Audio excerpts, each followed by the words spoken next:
Hi guys, chart time again. I've got Bitcoin weekly up here. As always, I'll work my way down from the higher time frames, let you know what I'm thinking, where we're possibly going to go, and how we're going to trade it. So weekly up here, we had a really nice support level at the weekly 50 EMA. We did try and break below, failed to close, and we ended up, that was this big pump a few weeks ago now.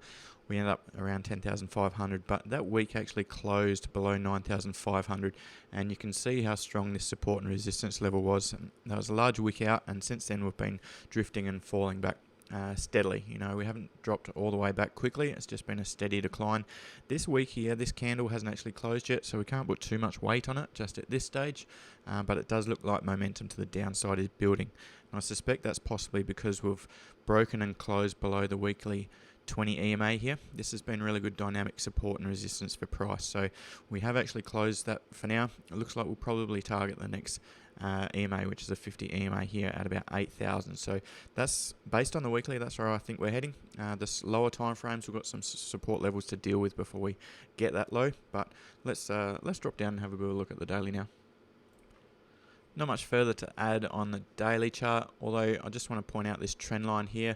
I generally go candle body for my trend lines, but I drew this in because it's so clean and crisp and quite obvious. This trend line here, we've broken and retested to the downside. So while we are still above this trend line, price is being held up, and that's possibly stopping it accelerate to the downside much faster. So be interesting to see whether we can hold this and we can hold the weekly 50 EMA. Pretty important level we are here. But just like the weekly, we have actually closed back below a couple of important EMAs. So from here, I do expect to meet our lows around 8,000. But just for now, we just want to push off this trend line and have another attack at 9,400 before we go bullish. This level here, you've seen how strong and important it is. So I won't be looking to enter longs until we do break that level, a break and retest of that level, possibly even just a breakout if it's a nice engulfing candle. So this is the daily. A little bit in no man's land, but we'll see what the lower time frames have got for us. Got the 4-hour chart up now. That's basically just fine-tuning the trend line I just showed you on the daily. Pretty clear. We're also building a channel to the downside, so this could be considered a bull flag, I suppose you could say, or more of a pendant actually. So 8,400 is possibly our next target here. We've got intraday support levels here and this trend line. So it's lining up as a pretty good support structure right here. We do need to bounce off this pretty clean with a bit of momentum. We can attack this trend line and 9,400 again.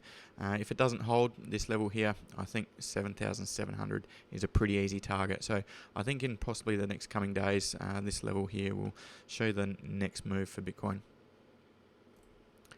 Okay, I've got the 1-hour chart up here. We're currently in a short trade for Bitcoin. We entered this trade just as we retested this trend line. This trend line wasn't confirmed at the time we entered the trade, but you can see this horizontal support and resistance level here. So it was a really beautiful break and retest, a rejection there. I waited a few hours to see how it behaved, whether it wanted to push through, but we did stagnate and reject that area. So we jumped in a short there and we pushed back lower. We've now broken this next intraday level here, another break and retest. So our short is looking good.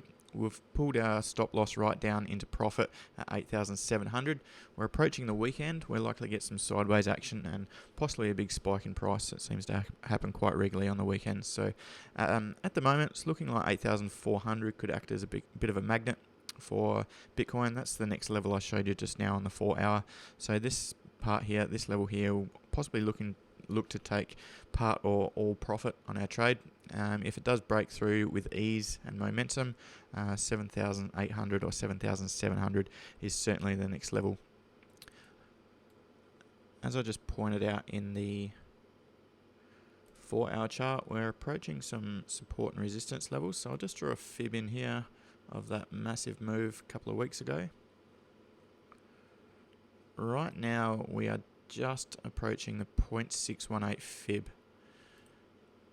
So let's just have a look at this. Really important level here, and this is why I've tightened up our stop loss. We're not going to give up too much profit if we do break this intraday level, the EMA, and hit our stop loss here. That's fine. We'll bank the profit and look for the next entry. But we do have now a falling wedge possibly and that's a reversal pattern. That's a bullish reversal pattern. So we could possibly bounce here over the weekend. We've got a little bit of MACD divergence, not too much, but this run here could well be the end of it before a decent pullback. So yeah, we've got a bit of bullish intraday bias there, but overall the weekly, I think we're still going to head down lower to about 8,000 and meet the weekly 50 MA. So what I'll be looking for here, I'm possibly not going to tighten that stop anymore. If it hits, it hits. If we break down, well, great, we'll continue with more profit. So the key level here on a pullback, I haven't really got any targets on a pullback to enter another short. I'll probably just leave the trade as is for now. Let price action evolve a little bit over the weekend. Maybe Monday when volume picks up again, we could possibly look at another sort of entry. So that's it for Bitcoin for now, guys. Hope you got something out of it. Might knock out a few more videos of some of the other cryptos at a later date.